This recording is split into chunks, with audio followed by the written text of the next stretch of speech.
discuss about the legal entities, the options which are there if you want to act as a social startup, or also it is called as social enterprises, right? So let me give you some first of all the broad overview, conceptual clarity about this domain, and then some only one theoretical framework that would suffice the purpose to understand these a social startup, social enterprise as a concept, and then the two options which are there, so that I will discuss. Yeah. So yes, social startup or enterprise, right? So now, just to recall, our previous class discussion, that in that we discussed as an entrepreneur or as a founder of any business startup, I can register as a for-profit entity, right? So traditionally, the business organization, they can register as a for-profit entity. So the for-profit entity, the option which we discussed in the last class, that is the partnership firm, limited liability partnership, then private limited company, right? Single person company, which is advanced or legal form of sole proprietorship, right? So that we discussed. So this works only for profit. Okay. Now, there are other not for profit entity. Okay. The business houses classified in these two domains. For non-for profit means what? The organization, it could be business organization, it could be any form of organization which works for not for profit, meaning thereby they do commercial activity, but whatever profit they will get or they may not get, whatever it may be, right? They can't share with their either shareholder, either partner, whosoever it is, right? Let's take an example. And then so at the end, I would also give you the comparative, difference between all these not for profit. Okay. So three options are available. What is that? Section 8 of Indian Companies Act 1956 got amended in 2013. So earlier it was section 25, but now it is section 8. Okay. So section 8 Indian Companies Act 2013 ke under, if any organization wants to register, so that organization can work for socio-economic welfare activity of people in general. Okay, they can do commercial activities, right? But they can't share a profit, whatever at the end they are getting out of those activities. Then the second option is Societies Registration Act 1860. Okay. So that organization also works for social welfare activities. So most of the non-government organization, widely known as NGOs, or also known as the civil society organizations. So the organization which works for some kind of, making change in the lives of the people, right? So welfare purpose. So जो भी NGOs रहते हैं, it could be local NGO, national NGO, and then international NGOs also, right? So they registered under that. Then third option is trust, Indian Trust Act, I think 1882. Okay, तो उसके अंदर register करते हैं. तो जितने भी हमारे टेम्पल कमिटीज होते हैं, मतलब the organisation which works for religious purpose, right? जैसे अपना शिरडी साई बाबा संस्थान जो है, तो उनका भी एक साई बाबा संस्थान ट्रस्ट है. तिरुपति बालाजी उनका ट्रस्ट है, राइट? तो ये जो लोग ऐसा कुछ रिलीजियस एक्टिविटी या कुछ वेलफेयर अगेन एक्टिविटीज करना चाह रहे हैं, साइंटिफिक लिटरेरी एक्टिविटी कुछ करना चाह रहे हैं, तो they get registered under any of this three act. Okay, so ये जनरली डोनेशन बेस पे जो उनके कमर्शियल एक्टिविटीज है, तो वही उससे वो रेवेन्यू जनरेट करके वही पैसा इनकम वो अपने एक्सपेंडिचर मीट करने के लिए यूज करते हैं, एंड देन वही पैसा इन्वेस्ट करते हैं on other welfare activities. Okay, तो बट एट द एंड में डेफिनेटली वो उनको भी मैंडेटरी है काइंड ऑफ, बट उतना लीगल कंप्लायंस उतना स्ट्रिंजेंट नहीं है, बट दे कैलकुलेट करता है, उनका भी ऑडिट होता है, राइट। तो जब भी प्रॉफिट होता है तो वो प्रॉफिट जो भी उसका फाउंडर होगा या ट्रस्टी होगा या जो भी उनके बोर्ड मेंबर्स होंगे, राइट, वो they can't share that profit, that is the fundamental difference. Okay, बाकी जो 2-3 अदर की एस्पेक्ट है, differential points that I can go through at the end of this class. Okay, so वो not for profit कहलाते हैं और ये for profit, right. Now तो अब जैसे ये बताया मैंने कि for profit it is only for commercial activities, right? And then for maximizing profit, and then not for profit to facilitating development to achieve socio-economic welfare. तो जो भी जितने भी हमारे so called जो developmental goals है, poverty elevation, employment generation, blah blah, है ना, big words. So maximum ये जो non for profit institutions है, they work on to achieving that kind of goal, minimizing poverty, creating employment opportunity, all those. तो सबका एक vision होता है, मिशन होता है, and to achieve that they work for that. Okay, now तो अब क्या है, ये जो सोशल स्टार्टअप, सोशल एंटरप्राइज, जो ये जो टर्मिनोलॉजी, ये कंसेप्ट आया है, ठीक है, तो थोड़ा सा ये रिसेंट डिकेड में ही, मतलब 21st सेंचुरी में ही थोड़ा सा ज्यादा इसके ऊपर people are starting talking about this, but this is not a kind of a newer phenomena. It is very age old concept called a social entrepreneurship. Broadly हम ये जो स्टार्टअप, वेंचर मैनेजमेंट, ये किस डोमेन की बात कर रहे हैं? एंटरप्रेन्योरशिप डोमेन की बात कर रहे हैं। विद इन दैट ये जो सोशल स्टार्टअप का कंसेप्ट आया, सोशल एंटरप्राइज का कंसेप्ट आया, it is catering to social entrepreneurship as a domain, right, like entrepreneurship. Okay, so now ये जो सोशल एंटरप्राइज और सोशल स्टार्टअप है, it's a kind of a hybrid model. तो hybrid model which stands in between of for profit and not for profit. तो अगर एक spectrum में अगर हम ये देखें लेफ्ट हैंड साइड पे, actually I purposely have not kept that the framework not to bore down with the theoretical aspect, but left hand side में we can have a for profit entity, right hand में we can have a not for profit, in between we can have a social enterprise kind of thing, which definitely work for the profit, right, and then generating income, sharing profit, also limited profit, not fully. तो वो थोड़ा सा model wise limitation है. What are those? We'll come to that point little later. And then while generating revenue, they target to other aspects, socio-economic, जो भी startup, जो भी aspect वो cater करना चाह रहे, तो उसको वो address करते हैं, right? So you will find like example, if I could give example of track agriculture के डिटेल नेक्स्ट स्लाइड में हम बात करेंगे, नेक्स्ट एक एग्जांपल ले लेते हैं।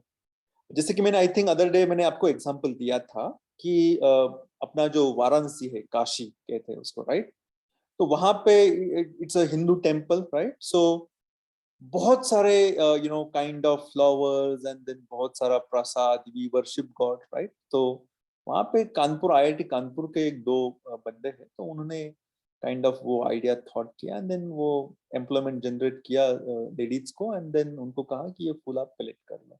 पूरा वो गंगा में ही बह रहा था वो सारा स्टफ, तो वो उनको एक यूनिकनेस मिला कि we are reducing that kind of a water pollution, blah blah, and then converting these kind of raw wasted products into some kind of a meaningful product. So वो अभी बहुत कुछ scent, perfume, lot of things, organic manure वो बना रहे। तो ये क्या है? It's a typical kind of a social startup. उन्होंने वो social angle उसको दिया है तो वो startup, registered as a private, right, registered as a for-profit entity, right? It's a typically private company registered as a for-profit entity. But उन्होंने क्या किया? वो एक social angle दे दिया कि नहीं, we are addressing to social cause, right? तो just for your understanding कि ये जो typically hybrid form जो यहाँ पे मैं जो बात कर रहा हूँ, social enterprise की जो मैं बात कर रहा हूँ, उसके अलग अलग schools of thoughts है, राइट। तो एकदम लेमैन्स लैंग्वेज में I am talking not to go by theoretical aspect, again to reiterate, क्या different schools of thoughts है, right?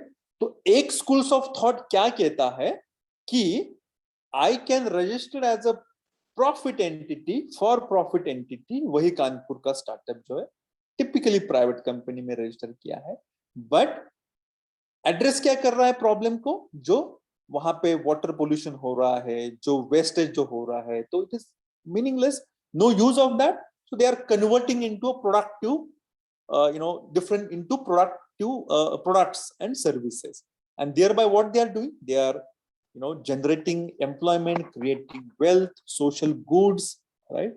तो ये भी एकेडेमिया में और ग्राउंड लेवल पे ये भी एक सोशल स्टार्टअप माना जाता है, तो ये एक नोशन है, ओके। नाउ एंड इसके रिलेटेड जो भी है सब्सिक्वेंटली हमारा केसेस में will discuss that, okay. Now दूसरा नोशन क्या है, तो दूसरा नोशन जो है तो उसके बारे में मैं बात करना चाह रहा हूं और मैं करूंगा, दैट इज कि this aspect, European economic forum और यूरोपियन रिसर्च नेटवर्क है, तो उन्होंने इस सोशल स्टार्टअप और सोशल एंटरप्राइज के डोमेन को पूरा स्टडी किया, तो they reviewed different types of social enterprises, and then उन्होंने एक दूसरा पॉइंट ऑफ व्यू दे दिया in contrast to the model which I talked about, है ना, इंडिविजुअलिस्टिक मॉडल दैट कानपुर का स्टार्टअप। तो इन्होंने क्या नोशन दे दिया कि भाई ठीक है, वो भी एक नोशन है, दूसरा नोशन ये है जो ये मानते हैं कि ये which is more social enterprise kind of stuff, जहां पे ठीक है you are addressing economic entrepreneurial dimension, social economic aspect वो है, thereby which we can do some continuous activity. You look at the first three indicators of economic and entrepreneurial dimension. क्या कर रहे हैं वहां पे, we can also have a continuous economic generating activity, maybe production, selling of different goods and services, right? Definitely वहां पे भी एक moderate economic risk है, and then definitely we can hire a different management staff so that they can work, right? तो क्या हो रहा है, एक एम्प्लॉयमेंट क्रिएट हो रहा है, एक काइंड ऑफ इकोनॉमिक फ्लो हो रहा है, दैट मीन्स क्या, कुछ ना कुछ रेवेन्यू मॉडल चाहिए आपको, without which we can't achieve social goods, right? तो दैट इज देयर इसमें भी, राइट? दूसरा क्या है, तो इन्होंने ये जो सोशल वाला जो एस्पेक्ट है ना, उसको थोड़ा सा ज्यादा हाईलाइट किया है। अब वो वाले स्टार्टअप में क्या हो रहा है, वो वाले नोशंस में क्या हो रहा है कि ठीक है, ही इज अर्निंग प्रॉफिट, है ना, अब वो कहां पे जा रहा है, he is only earning, जो फाउंडर है, राइट, जो 2-3 बंदे हैं और जो भी उनके बोर्ड ऑफ डायरेक्टर्स होंगे, right, they are getting profit, या right, dividend whatever, and then others जो है वो जो भी मैनेजमेंट स्टाफ होगा, मे बी कलेक्शन के लिए होगा, देन उसका मैन्युफैक्चरिंग के लिए होगा, देन डिस्ट्रीब्यूशन के लिए होगा, तो ये पूरा जो डिफरेंट सेटअप रहता है, production department, HR department, manufacturing, blah blah, सारे डिपार्टमेंट, तो ये क्या है, हायर्ड स्टाफ है, तो उनको वो सैलरी दे रहा है, फाइन। सो उनका कैसे एक लिमिटेशन हो रहा है, लिमिटेशन ऐसे कि लिमिटेड एम्प्लॉयमेंट जनरेट हो रहा है, एंड देन प्रॉफिट जा रहा है maximum to the founder members, right? तो इन्होंने क्या किया कि उस सोशल एस्पेक्ट को जो है थोड़ा क्वांटिफाई किया, उसको थोड़ा वॉल्यूम दिया। तो वो क्या है कि जो भी ऐसे people, those who are suffering from any kind of issues, so it could be any issue, right? So typically उसका ज्यादा implication रूरल एरियाज में, एग्रीकल्चर, अलाइड सेक्टर, उसमें ज्यादा है, राइट?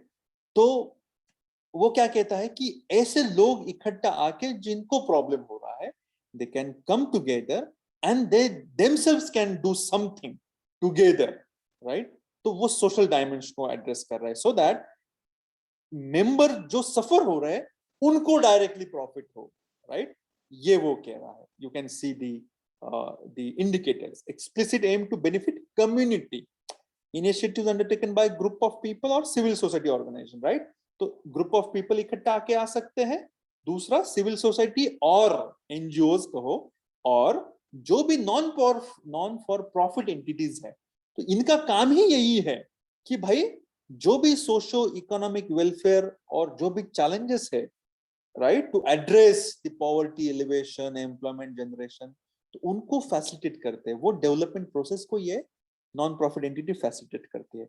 तो they can promote such type of intervention, right. तो वो aspect वहां पे। And then limited profit distribution, तो वो प्रॉफिट डिस्ट्रीब्यूशन का भी मैकेनिज्म इसमें होना चाहिए कि जो भाई मेंबर्स है उनको डायरेक्टली प्रॉफिट मिलना चाहिए rather than the founder members. तो ये इसका इन्होंने काइंड ऑफ उसको फर्दर सिंप्लीफाई किया।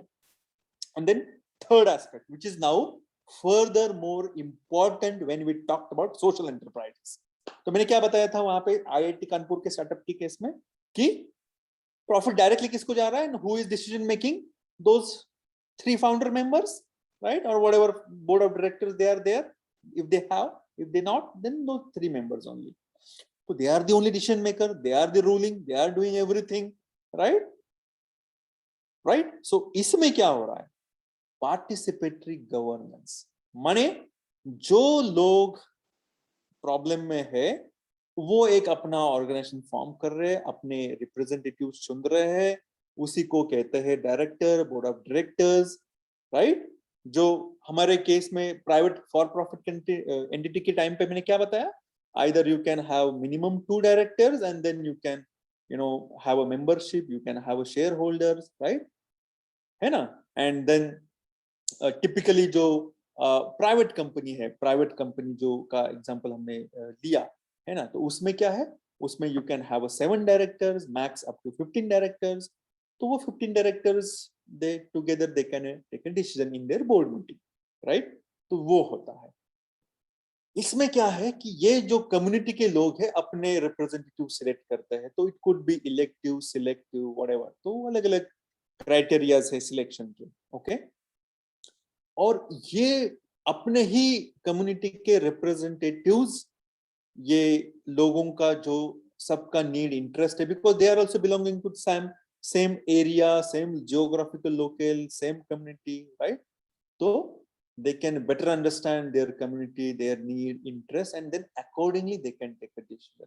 So इसको कहते हैं member based and member driven organization, जिसमें high degree of autonomy होता है, they members together they can decide and then they can do their activities, right. So democratic decision making होता है। तो democratic decision making कैसा होता है, जैसे कि प्राइवेट कंपनी का अगर एग्जांपल लेते हैं, मैंने क्या बताया था कि शेयर होल्डर, तो प्राइवेट कंपनी में वो कंसेप्ट है, लिमिटेड लायबिलिटी कंपनी में वो कंसेप्ट है, राइट, लिमिटेड प्राइवेट कंपनी में, सॉरी, ठीक है, कंसेप्ट है। तो जहां जहां ये शेयर होल्डिंग का कंसेप्ट है, तो टिपिकली प्राइवेट कंपनीज में उतना वो राइट्स देते नहीं है। It is just only I can subscribe, I can purchase share, that's it, right. I am nowhere participating in directly in the decision making, right. जो भी बोर्ड ऑफ डायरेक्टर्स है वही, और जो भी फाउंडर को फाउंडर मेंबर्स है वही डिसीजन मेकिंग होता है। बट इसमें कैसा है, इसमें ऐसा नहीं होता है। इसमें क्या है, जो जो शेयर होल्डर्स है दे हैव डायरेक्टली इनडायरेक्टली से in the decision making process, okay. तो वो है। तो ब्रॉडली उसके 2 एस्पेक्ट होते हैं, जैसे कि इनमें भी बोर्ड ऑफ डायरेक्टर्स के मीटिंग्स होते हैं, जो रिप्रेजेंटेटिव्स जो जहां से सिलेक्ट होते हैं, जिन एरिया से, जिन गांव में से, तो they will take care of those people जिनका नीड इंटरेस्ट, अकॉर्डिंगली वो अपना डिमांड वहां पे शेयर करते, डिस्कस करते हैं, राइट। और ये सारा डिसीजन, कुछ कुछ जो स्ट्रेटेजिक डिसीजन होते हैं इन टर्म्स ऑफ प्रॉफिट शेयर कितना करना चाहिए, डिविडेंड कितना शेयर करना चाहिए, तो जो की डिसीजन जो होते हैं वो उनको एनुअल जनरल मीटिंग में ही लेना पड़ता है, right, in the case of this participatory decision making process, participatory governance, nothing but social enterprise। तो उसमें एक प्रिंसिपल होता है वन शेयर वन वोट, है ना। तो मेरा पास एक शेयर है तो आई कैन वोट, मेरे पास 10 शेयर है, 100 शेयर है, तो भी मुझे पावर एक ही वोट देने की है, राइट। तो वो उसका फंडामेंटल प्रिंसिपल है, and that's how it ensures democratic governance, right. तो ये kind of a real meaning है which says social enterprises, nothing but social startup. But yes, again I am reiterating, ये एक सेकंड नोशन है. So there are two notions. Yes, second notion है which talks about community-based, member-driven, member-controlled organization.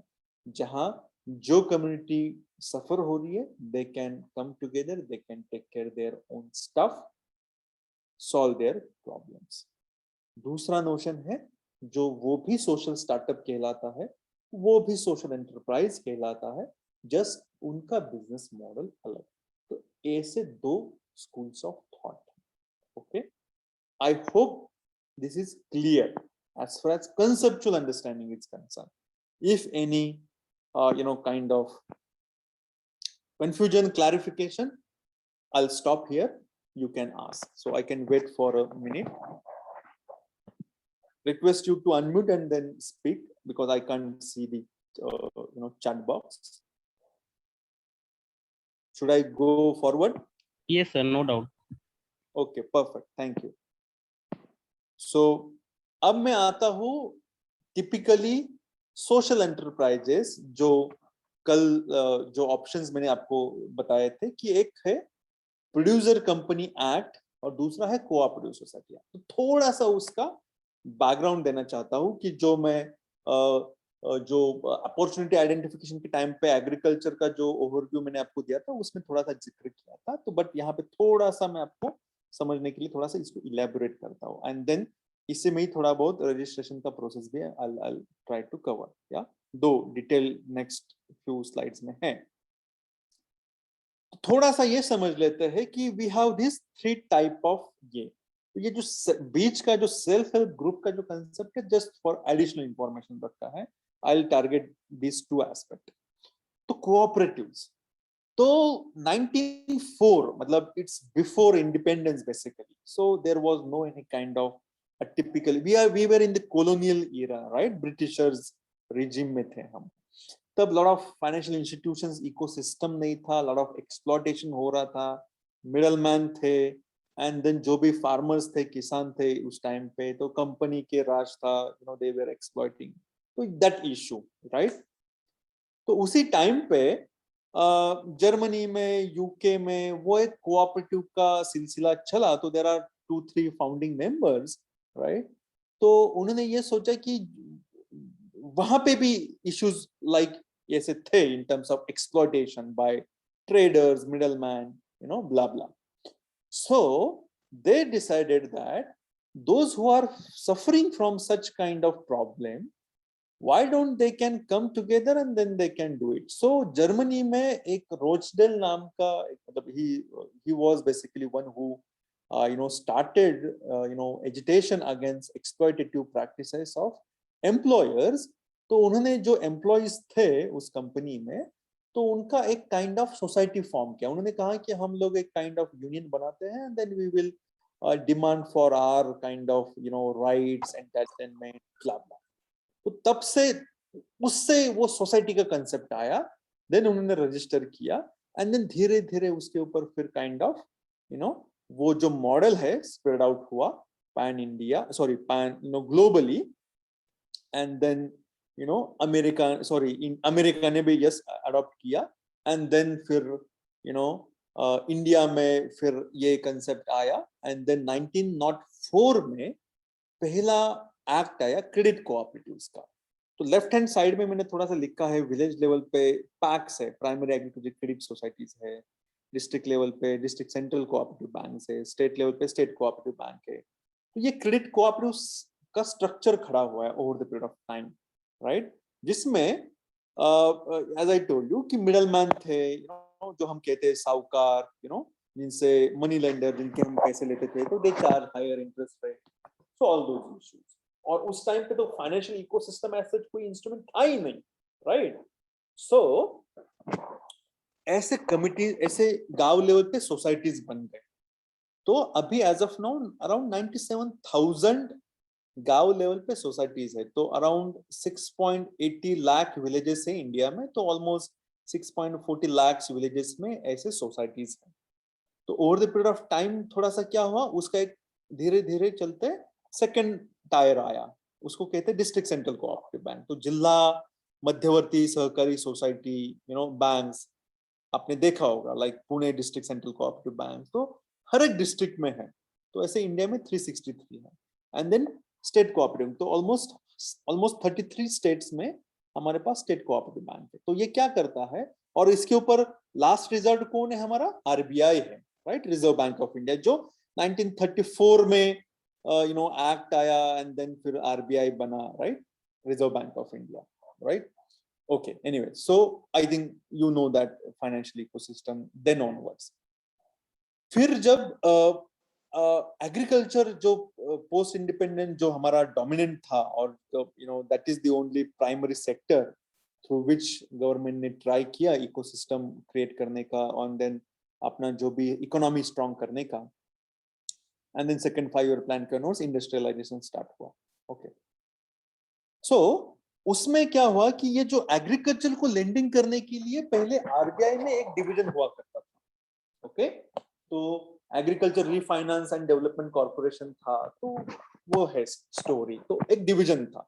Okay, तो 1982 में ऐसा ये एक दौर आया कि थोड़ा सा it was difficult to address different issues, requirement of agriculture allied sector, वो एक जो की सेक्टर है इंडियन इकोनॉमी का। तो 82 में then based on different committee recommendation blah blah, NABARD आया, national agriculture bank for agriculture and rural development, NABARD. तो एंटायर आरबीआई का जो क्रेडिट लेंडिंग का जो डिपार्टमेंट था for agriculture and rural development sector, वो एंटायरली ट्रांसफर हुआ इन दी नाबार्ड। तो इसके ऊपर कौन है फिर, नाबार्ड है, स्टेट कोऑपरेटिव बैंक के ऊपर। तो नाबार्ड क्या करता है, इट्स अ रीफाइनेंस करता है डिफरेंट फाइनेंशियल इंस्टीट्यूशंस को, है ना, प्रायोरिटी सेक्टर लेंडिंग करने के लिए। तो ये state level NABARD state level cooperative bank को फंड देता है, स्टेट लेवल कोऑपरेटिव डिस्ट्रिक्ट को, डिस्ट्रिक्ट विलेज लेवल को, and then village level society. जो क्रॉप लोन का एक कंसेप्ट है, I think you may be aware that crop loan का एक कंसेप्ट है, ठीक है। अभी बात अलग है, अभी तो private banks, public sector banks, they are also giving crop loan, है ना। Anyway, so that is there. तो ये इकोसिस्टम अभी है। तो ये state level cooperative bank, district level act as a refinancing agency to primary agriculture producer. तो ये अभी सिस्टम चल रहा है पैरेलली। हमारे पब्लिक सेक्टर का बैंक्स है, प्राइवेट सेक्टर बैंक्स है, माइक्रो फाइनेंस इंस्टीट्यूशंस है, what not, non banking financial companies है, स्मॉल फाइनेंस कंपनीज है, स्मॉल फाइनेंस बैंक्स है। तो वो are that all these financial institution का डोमेन है with in which this form of cooperative also. तो ये क्या है, मेंबर ड्रिवन ऑर्गेनाइजेशंस है। तो यही मेंबर, ये क्या होता है, फेडरेट होता है। तो विलेज लेवल की जो सोसाइटीज है, तो जितने भी सोसाइटीज है, तो उनके रिप्रेजेंटेटिव चुन के डिस्ट्रिक्ट सेंट्रल कोऑपरेटिव बैंक में है एज अ बोर्ड पे, और फिर डिस्ट्रिक्ट लेवल पे एक बैंक है।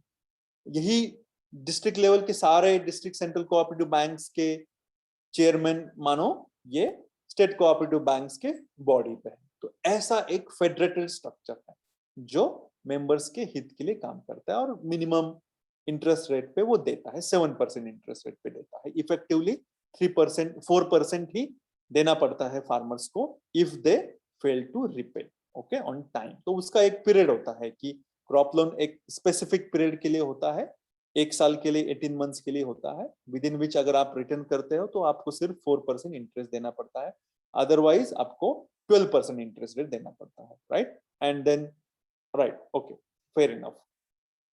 दूसरा जो है प्रोड्यूसर्स कोऑपरेटिव, एक दूसरा क्लासिफिकेशन नॉन क्रेडिट कोऑपरेटिव। एक क्रेडिट कोऑपरेटिव होता है, दूसरा non credit cooperative. Non credit cooperative में फिर बहुत सारे टाइप्स है, जैसे कि आपने देखा होगा हाउसिंग कोऑपरेटिव। तो ये जो अपने बड़े बड़े सोसाइटीज होते हैं, है ना, तो उनका भी एक सोसाइटी होता है, उनका भी एक कोऑपरेटिव सोसाइटी होता है, राइट। तो हाउसिंग कोऑपरेटिव, कंज्यूमर कोऑपरेटिव्स भी है, आपने देखा होगा कंज्यूमर स्टोर, ग्राहक भंडार उसको कहते हैं, राइट। तो ऐसे कंज्यूमर कोऑपरेटिव्स भी है, तो उनका भी एक स्ट्रक्चर है, ठीक है। ऐसे ही 3 टायर स्ट्रक्चर है। तो प्रोड्यूसर्स कोऑपरेटिव्स की जब मैं बात करता हूं, तो अमूल का मैंने मॉडल आपको डिस्कस किया था, है ना, typically form of social enterprise. तो अमूल का कैसा है कि अमूल है तो around 35 lakhs primary agricultural dairy farmers जो है, उनका एक अलग अलग सोसाइटीज है, और गुजरात में है तो 18 जिले में उनका यूनियन है, district level union, and then state level federation, Gujarat cooperative milk marketing federation. तो मैंने बताया था आपको ऐसा अमूल का मॉडल हमने रेप्लिकेट किया था, right, we replicated. So in India we have around 1.86 lakh dairy cooperative society which federated as a district level union। तो वैसे कितने हैं? 222। एंड देन स्टेट लेवल पे कितने हैं? 28 है, राइट। तो हर एक स्टेट का ये अपना अपना 3 टायर स्ट्रक्चर है, and then that's how state level different different brands है। तो ये क्या है? It's a member driven organisation, ऐसे 3 टायर में काम करता है, राइट। तो ऐसा ही फिशरीज कोऑपरेटिव है, तो हैंडलूम हैंडीक्राफ्ट कोऑपरेटिव्स है, बट अनफॉर्चुनेटली इंडिया में प्रोड्यूसर्स कोऑपरेटिव में सिर्फ dairy and sugar cane cooperative model successful है। अदर कोऑपरेटिव्स में थोड़ा सा उतना इफेक्टिवली एंड टू एंड जो वैल्यू चेन है, एंड टू एंड जो बिजनेस मॉडल जो खड़ा करना था, वो उतना इफेक्टिवली हुआ नहीं, right. So that is the ये। एंड देन फिर इसका थोड़ा सा, ये कोऑपरेटिव कैसे स्टेट ड्रिवन है, तो हर एक स्टेट का अपना अपना कोऑपरेटिव सोसाइटी एक्ट है, राइट। तो because it's a state subject as I told you, तो थोड़ा सा ये मॉडल वेरी करता है, स्टेट गवर्नमेंट का थोड़ा इंटरफेरेंस है। And then as I told you, when we got independence, we only have had this cooperative, one of the strong form of organization at the village level, जिसका government ने use किया to extend और to implement different schemes and programmes, right. And then धीरे धीरे ये movement थोड़ा सा kind of got trapped between the nexus of political parties and bureaucracy। तो political parties माने क्या? ये it's a kind of a vote bank for them, right? तो वो उसमें ट्रैप हो गया। तो of late we realise that government of India, particularly 91 में जो इकोनॉमिक रिफॉर्म्स हुआ, देन वी रियलाइज दैट कि बाबा ये कोऑपरेटिव इंस्टीट्यूशंस को थोड़ा सा उनको भी स्ट्रेटजीज चेंज करना है, because of now everything is now revolving around market, consumer is kingpin. So now इनको थोड़ा सा they need to looked at this cooperative organization is an economic enterprise, meaning thereby revenue model पे इनको अभी ज्यादा focus देना है। जो भी सोशल एस्पेक्ट को अचीव करना था वो कर लिया। तो यू विल फाइंड जितने भी ये डेयरी कोऑपरेटिव्स है ना, तो उनकी वजह से इन डेयरी कोऑपरेटिव्स ने लॉट ऑफ गांव लेवल पे, रूरल एरियाज में अलग अलग एजुकेशन इंस्टीट्यूशन ओपन किए, हॉस्पिटल्स ओपन किए, तो काफी कुछ गांव लेवल पे काफी कुछ इंफ्रास्ट्रक्चर क्रिएट किया, catering to the needs and interest of the rural people. तो health related, sanitation related, all those stuff. तो ये है, बट मॉडल तो चेंज होना चाहिए with the given with the passage of time. वो उतना हुआ नहीं, राइट। तो इसीलिए अभी ये 2002 से आगे प्रोड्यूसर कंपनी का एक एक्ट आया, जो इंडियन कंपनीज एक्ट ही है, बट उसमें एक चैप्टर ऐड किया कि भाई ये जो ऐसे किसान है इकट्ठा आके they can register themselves as a farmers producer company. तो ये क्या है? ये फर्दर हाइब्रिड मॉडल है social enterprise, but hybrid model कैसा कि ये कोऑपरेटिव के प्रिंसिपल पे ही काम करता है, that is member driven, member control, और जो प्रीवियस फ्रेमवर्क के जो भी इंडिकेटर्स है are applicable to this also. And the corporate जो टिपिकली प्राइवेट कंपनी जो काम करती है फॉर प्रॉफिट के लिए, वो तो ऐसा ये हाइब्रिड मॉडल है, जो nothing but a corporate company only, but किसानों की कॉर्पोरेट कंपनी, ऐसा उसको मैं कह सकता हूँ, राइट। तो ये दो एस्पेक्ट है। इन बिटवीन, ये जस्ट फॉर इंफॉर्मेशन, ये जो सेल्फ हेल्प ग्रुप्स है, तो हमारा जो वुमेन एम्पावरमेंट के लिए जो एस्पेक्ट है, जो अप्रोच है गवर्नमेंट ऑफ का, तो ये एक सेल्फ हेल्प ग्रुप का नाम का कंसेप्ट है, जो बांग्लादेश से ब्रॉट हमने किया। प्रोफेसर मोहम्मद यूनिस, जिनको नोबेल लॉरेट भी मिला, तो उनका ये कंसेप्ट था। तो उन्होंने वही कंसेप्ट बोरो किया इंडिया ने, एंड देन उसी लाइन पे वुमेन्स के काइंड ऑफ ग्रुप्स बनाए, so that they can save some amount and then they can meet their consumptive needs. ये बेसिक फंडा है। तो I think you may be aware, एक बिशी ग्रुप होता है जनरली, मराठीत आपण त्याला बिशी ग्रुप म्हणतो, बिशी ग्रुप। सो ऐसे may be in in college going students also, they create, like in our graduation we created, right? और तब से वो चल रहा है, जब हमने कॉलेज ग्रेजुएशन में वो किया था कि ऐसे ही म्यूचुअली कन्वीनियंट अमाउंट डिसाइड करते हैं from our pocket money. Now तो we are all gaining salary, तो उसमें से हमने थोड़ा कंट्रीब्यूशन हमारा धीरे धीरे बढ़ जाता है, राइट। तो वो क्या करते हैं, हर महीने सेव करते हैं और turn by turn, may be ABCD, may be up down, तो लॉट ऑफ परम्यूटेशन कॉम्बिनेशन, तो एक एक मेंबर को वो दे देते हैं, राइट, सो दैट ही और she can do something with that handsome amount, right. तो ऐसा वो सेम कंसेप्ट SHG, तो उसका ही अब इसमें क्या हुआ, फेडरेट किया इसको विलेज ऑर्गेनाइजेशन में, तो काफी सारे SHGs बन गए, तो अराउंड 70 लाख इंडिया में SHGs है, तो उनको विलेज लेवल पे फेडरेट किया। ओके, अभी वो SHGs गांव लेवल पे ही है, मानो एक वार्ड लेवल पे है, वार्ड एक होता है ना हमारा, जो जिससे एक ग्राम पंचायत का रिप्रेजेंटेटिव खड़ा होता है, तो उस लेवल पे है, ताकि वो सेम कम्युनिटी के लोग एक ग्रुप में आ जाए, राइट। महिला, इट्स टिपिकल महिलाओं का ग्रुप है, तो इनका फेडरेट किया गांव लेवल पे, और तो उसमें क्या हुआ कि उस गांव के सारे महिलाओं ने मिलकर डिसाइड किया, जितने भी SHGs है, जितने भी मेंबर्स है, कि भाई ये हमारे रिप्रेजेंटेटिव रहेंगे। तो वैसे 3.27 लाख है, राइट। और उसको फर्दर फेडरेट किया क्लस्टर लेवल पे, उसको कहते हैं क्लस्टर लेवल फेडरेशन, तो अराउंड 28,000 वैसे है, तो ऑनगोइंग ये डेवलप हो रहा है अभी, मतलब नंबर उनके बढ़ते जा रहे हैं डेली। ओके, तो अब क्या है, ये क्या करते हैं, अब ये क्लस्टर लेवल, ये सरकार का एक स्कीम है, right, ministry of rural development के स्कीम के तहत ये हो रहा है, right. Similarly ministry of agriculture के तहत ये कोऑपरेटिव प्रोड्यूसर कंपनी को प्रमोशन किया जा रहा है, एंड देन अभी तो सेपरेटली मिनिस्ट्री ऑफ कोऑपरेशन बना है, राइट। तो अभी ये ट्रांजिशन फेज में है, अभी वो देखेंगे, कोऑपरेटिव शायद मिनिस्ट्री ऑफ कोऑपरेशन में जाएगा, फार्मर्स प्रोड्यूसर कंपनी शायद मिनिस्ट्री ऑफ एग्रीकल्चर में ही रहेगा। Okay, so that is there. फिर ये सेल्फ हेल्प ग्रुप मूवमेंट जो है, ये मिनिस्ट्री ऑफ RD के अंडर आता है, ठीक है। अब मुझे बताना ये है कि ये जो क्लस्टर लेवल फेडरेशन है, विलेज ऑर्गेनाइजेशन है, ये भी इट्स काइंड ऑफ रीफाइनेंस करते हैं to SHG and then their member, so that this SHG member जो भी उनको करना है इनकम जनरेटिंग एक्टिविटीज, चाहे फिर मुझे कुछ कैंटीन ही क्यों किसी SHG को डालना है गांव में या डिस्ट्रिक्ट लेवल पे, तो I can take a loan from this cluster level federation and then I can start. तो ऐसे कई सारे छोटे छोटे इनकम जनरेटिंग एक्टिविटीज इन SHGs ने अभी शुरू किए हैं।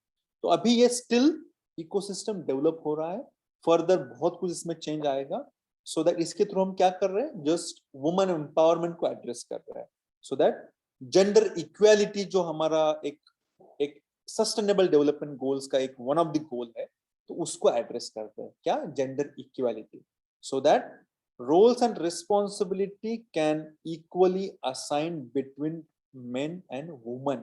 जब हम जेंडर की बात करते हैं, अनफॉर्चुनेटली स्टिल ये थोड़ा काइंड ऑफ मिथ है, हम वुमन को ही कंसीडर करते हैं। तो जेंडर माने नॉट सेक्स, सेक्स माने मेल और female, but gender means the roles and responsibility assigned between men and women, and how far men and women have a control over and access to a different resources। ये है इसका fundamental definition और fundamental concept, right, gender. और हम क्या कर रहे हैं, जेंडर इक्वालिटी अचीव करना चाह रहे हैं, so that men and women can be treated equal, right। तो we are progressing on that ladder, तो उसके लिए ये है। तो that's, so these are what, nothing but social enterprises in agriculture, जो you can now apply this concept to that theoretical framework also, and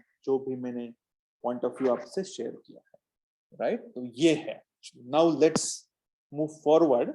अब क्या है कि इसको कैसे बनाना, राइट, कैसे ये रजिस्ट्रेशन होता है, क्या होता है, तो ये क्या है, अब मैं I am targeting to now producers cooperative, जैसे कि डेयरी कोऑपरेटिव का 3 टायर स्ट्रक्चर एक है, एंड देन प्रोड्यूसर कंपनी।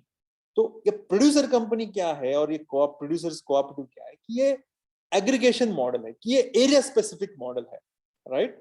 यहाँ पे आप देखो कि पहला टास्क क्या है कि क्लस्टर आइडेंटिफाई करना, कि जहां पे फंडामेंटल क्या है कि जो लोग प्रॉब्लम फेस कर, तो एक क्या कहता है कि एक गांव में एक सोसाइटी बनाओ, या एक गांव में 2 सोसाइटी भी हो सकती है, वो चेंज हुआ है कानून, राइट? तो ये क्या कहता है कि जो लोग प्रॉब्लम फेस कर रहे हैं, तो जैसे कि हमारे एग्रीकल्चर का ये जो मॉडल है कि किसान है, अब प्रॉब्लम फेस कर रहे हैं, क्या फेस कर रहे हैं? टाइम पे they are not getting input, they are not able to sell their agro produce, they are not getting their proper remuneration for their products and services, right? That's the key fundamental problem, right? Whatever inputs they are required to invest in farming, they are purchasing at the MRP, that is maximum retail price, and then whatever agro stuff they are producing by putting their hard earned energy, labor, investment, right? And then taking care of crop for 3, 4, 5 months, right? And then whatever agro produce they are getting, they are selling at the wholesale price. So it is a kind of a double sword, right? Both end पे वो lose ही कर रहे हैं. Investment जो करना है, जो inputs डालना है, they are purchasing at the higher price, और जो produce वो कर रहे हैं at the end of the story wholesale price पे बेच रहे हैं. Losing from both end, right? तो इकोनॉमी का प्रिंसिपल क्या कहता है? यही रिवर्स करना है, right? Then only they would be in the profit, right? तो यही मॉडल ये है कि वो इकट्ठा आ रहे हैं, देन जो मेंबर्स है अपनी आइदर कोऑपरेटिव सोसाइटी को प्रोड्यूस दे रहे हैं और may be private producer company को अपना प्रोड्यूस दे रहे हैं. कंपनी जो भी रेट डिसाइड कर रही है मार्केट रेट पे या थोड़ा सा मिनिमल रेट पे, अपने ही मेंबर्स जो वो खुद उसके मालिक हैं उनसे दे आर खरीद कर रहे हैं, परचेस कर रहे हैं, and then they are selling at the higher end. Why? Because they are now getting a scale. And then I talked about, in my initial lecture, scale is important. So through this aggregation model, what they are doing, they are enhancing their scale of operation, enhancing their negotiation power. तो ऐसे cluster identify करना है कि कहाँ पे ये कर सकते हैं. देन थोड़ा सा जो मैंने आपको बताया था ना कि ये जो एनजीओज है, सिविल सोसाइटी ऑर्गेनाइजेशन है, जिसको कहते हैं प्रोमोटिंग इंस्टीट्यूशन, तो वो क्या करते हैं, वो आइडेंटिफाई करते हैं कहाँ क्लस्टर बना सकते हैं हम. थोड़ा बेसलाइन सर्वे करते हैं, थोड़ा बिजनेस प्लानिंग करते हैं, देन थोड़ा सा फिर विलेज मीटिंग करते हैं, भाई ऐसा ऐसा हम कर सकते हैं आपके एरिया में. देन थोड़ा सा उनका एक्सपोजर विजिट कर सकते हैं. देन थोड़ा फिर क्रिटिकल ग्रुप फॉर्मेशन कर सकते हैं उनका, है ना. और directly also they can members बना सकते हैं. एंड देन उनको ये कंसेप्ट बता सकते हैं सोशल एंटरप्राइज का, मे बी कोऑपरेटिव्स का, मे बी प्रोड्यूसर कंपनी का, जो भी मॉडल में वो जाना चाह रहा है ना. तो ऐसा, and then if they convince, then होता है. तो इसका क्या है, रजिस्ट्रेशन के लिए 10 ही मेंबर चाहिए, 10 लोग. If they convince, if they ready, then further those 10 members can propagate, and then they can further do sensitization, mobilization, then they can join members, है ना. तो वो it's a continuous process of adding member, those who are facing problems, right? तो 10 ही member चाहिए, 10 member इकट्ठा आके then they can register as a cooperative society or maybe producer company. तो cooperative society क्या है, इट्स अभी जो है उसका process as I told you, it's comes under state government. तो उसका as of now manual process है, राइट. तो ये क्या कहते हैं, डिस्ट्रिक्ट लेवल पे मतलब सेपरेट डिपार्टमेंट होता है, डिपार्टमेंट ऑफ कोऑपरेशन है स्टेट लेवल पे, राइट. तो उनके अंडर एक रजिस्ट्रार होता है और डिस्ट्रिक्ट लेवल पे एक डिस्ट्रिक्ट रजिस्टर होता है, ठीक है. तालुका तहसील लेवल पे भी असिस्टेंट रजिस्ट्रार्स होते हैं. बट जिसको भी किसी को करना है तो they can approach to district registrar. फिर वो पूरा मैनुअल है, फिर दे विल शेयर फॉर्म्स, फिर वो फिल करना है, फिर वो बैंक अकाउंट ओपन करना है, एंड देन फिर उसमें जो भी शेयर कैपिटल है वो डिपॉजिट करना है. फिर उनका जो बाईलॉज है, इसमें बाईलॉज कहते हैं कोऑपरेटिव के सोसाइटी के, इसमें जो भी बाईलॉज माने कैसे हम इस सोसाइटी का बिजनेस गवर्न करेंगे, क्या एक्टिविटीज करेंगे, तो वो उसमें डिटेल्स रखा रहता है, डिटेल्स दिया रहता है, and then accordingly they have to do it, right. तो इट्स अ मैनुअल प्रोसेस. तो मैं थोड़ा सा आपको प्रोड्यूसर कंपनी का, it's online process, very easy process, and it is related to our corporate company, जो हमने कल लास्ट लेक्चर में डिस्कस किया कि कैसे प्राइवेट कंपनी भी रजिस्टर करता है. तो सेम प्रोसेस है प्रोड्यूसर्स कंपनी के लिए, राइट. Nothing different, right. इसका सिर्फ क्राइटेरिया क्या है प्रोड्यूसर कंपनी का, कि वो किसान ही होना चाहिए, वो प्रोड्यूसर ही होना चाहिए, राइट. दूसरा कोई भी इस प्रोड्यूसर कंपनी का मेंबर बन नहीं सकता। सिमिलरली जो प्रोड्यूसर्स कोऑपरेटिव है उसका भी किसान या प्रोड्यूसर ही मेंबर हो सकता है, राइट। तो ये इंपॉर्टेंट है। प्राइवेट कंपनी में कैसा है कि कोई भी शेयर खरीद सकता है, राइट, वो लिस्टेड कंपनीज होते हैं, ये लिस्टेड कंपनीज नहीं होता है, राइट, ये है। ओके, नाउ हमने क्या डिस्कस किया था, टिपिकली प्राइवेट लिमिटेड कंपनी के केस में भी कि you need to have a digital signature certificate, right, last part of my last lecture, digital certificate, name approval लेना रहता है, right. Then I told you about spicy plus form, so now they have that integrated platform जहां पे first name approval करना है कि भाई आपके कंपनी का नाम क्या होगा, it could be private limited company का नाम और प्रोड्यूसर कंपनी लिमिटेड का नाम। और ये क्या है, ये आता है under ministry of corporate affairs. Okay, जो इंडियन कंपनीज एक्ट है, this comes under ministry of corporate affairs, right. So जितने भी प्राइवेट कंपनीज है they get registered under any of the act जो हमने लास्ट लेक्चर में डिस्कस किया। और उसी में ही एक चैप्टर उन्होंने ऐड किया है इंडियन कंपनीज एक्ट में 2002 में कि किसान भी इकट्ठा आके रजिस्टर कर सकते हैं, राइट। तो उनके लिए भी सेम रजिस्ट्रेशन प्रोसेस है, राइट। तो बाकी क्या है, आर्टिकल्स ऑफ एसोसिएशन है, जैसे कोऑपरेटिव में बाईलॉज है, इसमें आर्टिकल्स ऑफ एसोसिएशन होता है, राइट, जिसमें लिखा रहता है कि rules and regulation under through which I can do my own business, तो उसके अकॉर्डिंग ही बिजनेस करना रहता है, राइट। तो उसका भी सेट फॉर्मेट है एक्चुअली, वो मतलब I can share if you want to know further in detail. Memorandum of association जो है एक बेसिक डॉक्यूमेंट होता है जिसमें फैक्ट्स फिगर रखा रहता है, डिटेल्स, क्या एक्टिविटीज करेंगे, क्या बिजनेस करेंगे।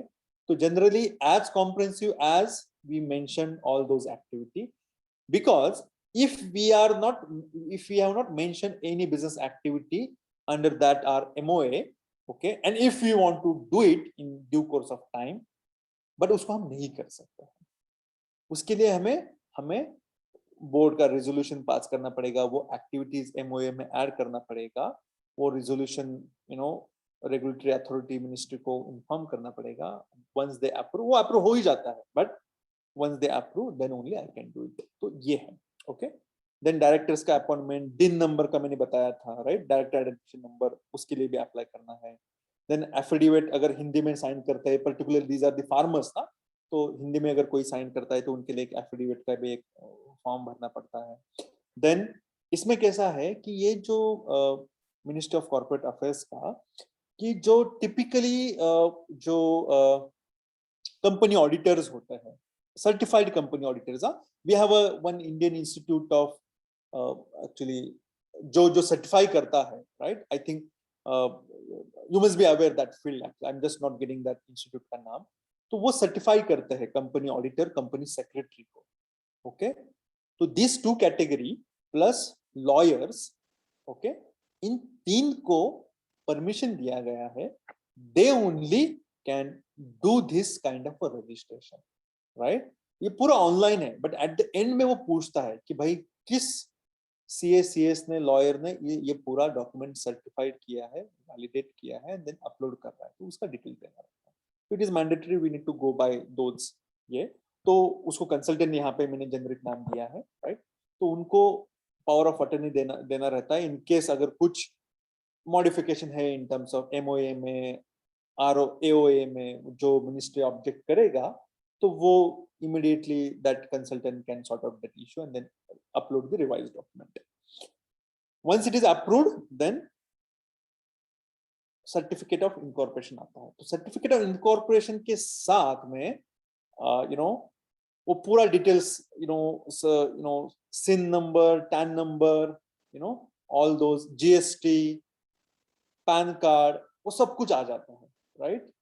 तो ये Now let's look at the digital signature certificate के लिए क्या application, क्या document चाहिए रहता है, right?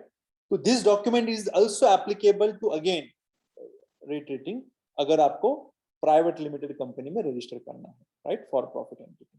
Similarly for producer company act as well, okay? तो 10 ही member चाहिए as I told you, तो उनका मोबाइल ईमेल ये वैलिड चाहिए बिकॉज उसी पे ही ये कम्युनिकेशन आता है।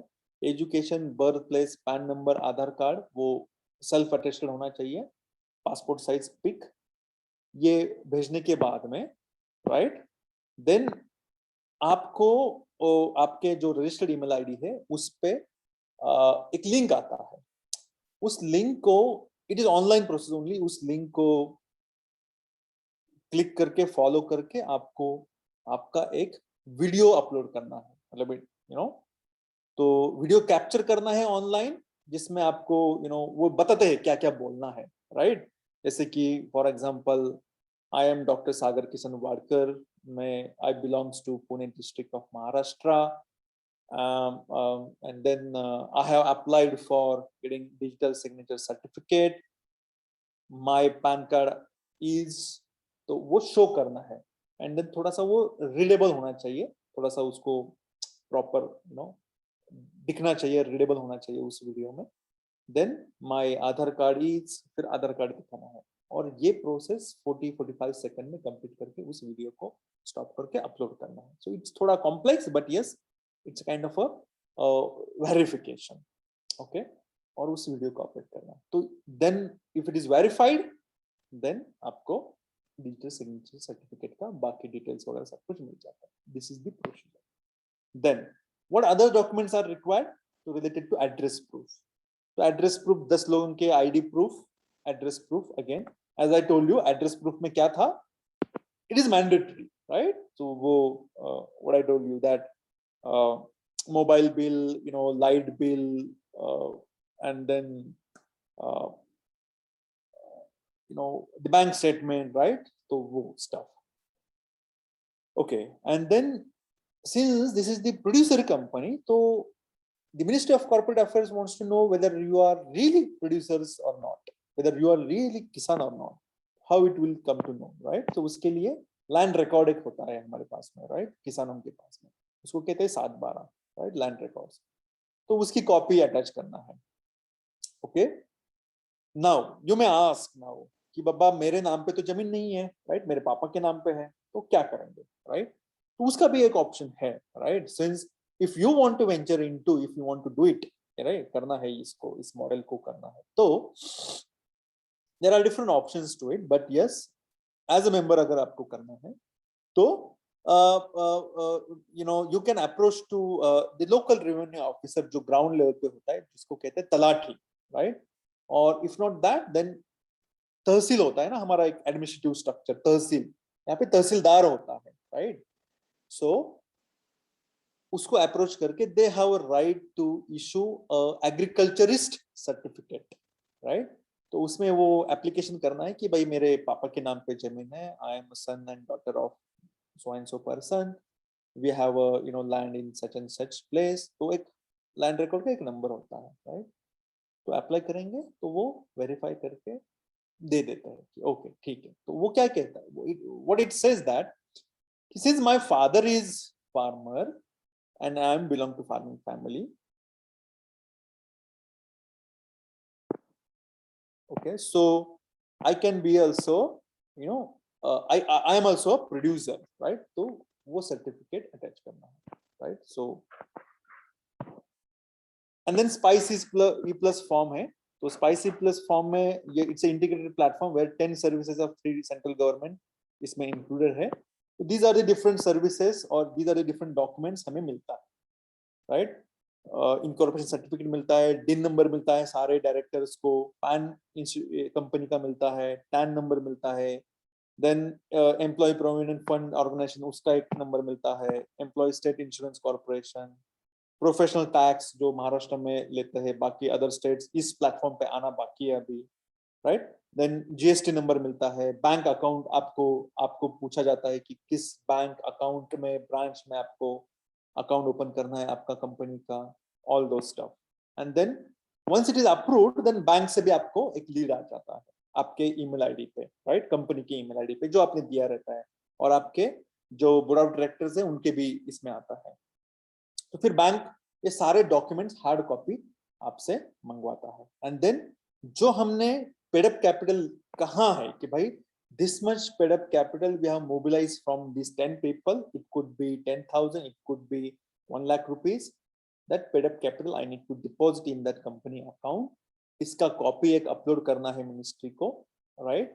And then only we get a business commencement certificate. Then only we can do a business. That's what the procedure. And then membership है, फिर membership it is continuous process. फिर 10 members है, फिर आप definitely other farmers को जुड़ सकते हो, right? उनसे कितना शेयर उनको देना है, क्या इट्स वो जो 10 मेंबर्स है जिसमें से जो भी डायरेक्टर्स होंगे, मिनिमम 5 डायरेक्टर चाहिए, maximum 15 directors, then they can take a decision, right? So ये it's ongoing stuff, right? So that's how. और ये प्रॉपर एक प्रोड्यूसर कंपनी का ये स्ट्रक्चर है, और it's same structure private company में जो बोर्ड ऑफ डायरेक्टर्स होते हैं वो they can hire any CEO, chief executive officer, who is nothing but a salaried employee, right? And उसके अंडर फिर मैनेजमेंट स्टाफ आता है, राइट? जो भी मैनेजमेंट स्टाफ हमें लेना है, it could be account officer, account assistant, different managers, maybe production manager, procurement manager, you know, whatnot, distribution, HR, all those stuff, right? ये ऐसा ये formal structure होता है. So I think, and then थोड़ा सा यहाँ पे मैंने कोशिश किया है कि थोड़ा ये cooperative society and then producer company का थोड़ा difference in terms of what is the fundamental difference. तो fundamental difference इसमें सिर्फ यही है कि ये स्टेट गवर्नमेंट का है, इसमें थोड़ा बहुत गवर्नमेंट का इंटरवेंशन होता है इन टर्म्स ऑफ जो ये रेगुलेटरी बॉडीज है, रजिस्ट्रार, डिस्ट्रिक्ट रजिस्ट्रार, इनका थोड़ा सा उनके पास भी पावर है in terms of selecting board members in case dispute, या if they do it by their own then there is no any problem. If some dispute happen then they have a veto power in terms of interfering and then taking a decision. Audit, यही लोग audit करते हैं, registrar, regulatory body, तो उसमें भी थोड़ा बहुत kind of mall practices होते हैं. And then in terms of profit sharing, तो स्टेट टू स्टेट ये मॉडल वैरी है, तो 12 to 15% जो भी प्रॉफिट है वो शेयर कर सकते हैं with the members. As in the case of producer company, since this is a typically private company, तो उसमें कोई भी इंटरवेंशन नहीं है government. It's a typically online process as like typically private companies. सिर्फ हमें कंप्लायंस करते रहना है, राइट? अगर हम compliance if we are fail to do it then it is heavily penalised, right? Per day 10,000 5,000 charges होते हैं. That is the only, but otherwise कहीं पे भी इंटरवेंस नहीं है. And then company has the board of directors has full right कितना dividend देना है, कितने पे फार्मर्स से माल खरीदना है, कितने में बेचना है. So they have full autonomy in doing that, कितना डिविडेंड शेयर करना है, so all those stuff. So that is the fundamental difference. Whereas in the case of non for profit entity जो मैंने बताया आपको, right? तो ये 3 एक्ट है, सेक्शन 8 का सोसाइटी ट्रस्ट एक्ट. तो इसमें भी फंडामेंटल डिफरेंस एज सच कोई नहीं है, बट यस ये जो सोसाइटी इन ट्रस्ट एक्ट है, तो ये सो कॉल्ड बहुत एज ओल्ड मॉडल है, राइट? वही एग्जिस्ट कर रहा था 2013 तक. बट क्या है कि गवर्नमेंट को ये थोड़ा सा ये नॉन प्रॉफिट सेक्टर को भी काइंड ऑफ ट्रांसपेरेंट बनाना है, राइट? तो इसलिए थोड़ा सा ये सेक्शन 8 कंपनी उन्होंने प्रमोट किया है, फर्दर एक्ट इसमें लाया है, जो कि now most preferred form of organisation if any organisation wants to work for non for profit entity. और अगर उन्होंने सेक्शन 8 के अंडर रजिस्टर किया है तो बहुत सारे डोनेशन, बहुत सारे गवर्नमेंट के प्रोग्राम्स का इम्प्लीमेंटेशन, सब्सिडीज वगैरह, ग्रांट इनको दिया जाता है, so that they can implement those schemes program in rural areas, right? So ये है. बाकी just some differential points in terms of understanding this concept. बाकी fundamental question है, और इन तीनों को they can't share their profit, right, as a dividend. But yes, they can meet whatever expenditure they are doing. They can also hire staff, they can also give them salary. So as an organization ही ये काम करता है, right? But at the end of the story, profit share नहीं कर सकते. That is the fundamental difference, right? With this, I'll stop here today, right? If you have anything, any question, any confusion, clarification, you are most welcome. So anything, student? No sir, no doubt. No sir. Clear? Okay. Thank you. Thank you very much. Okay, sir. Thank you. Yeah, yeah. So any further, any suggestion, anything you want to share, discuss related to this topic, or maybe it could be any topic so far which we have covered? No? Should we close today's meeting? Yes, sir. Okay. Thank you very much. Okay, sir. Thank you. Bye-bye. See you in the next class.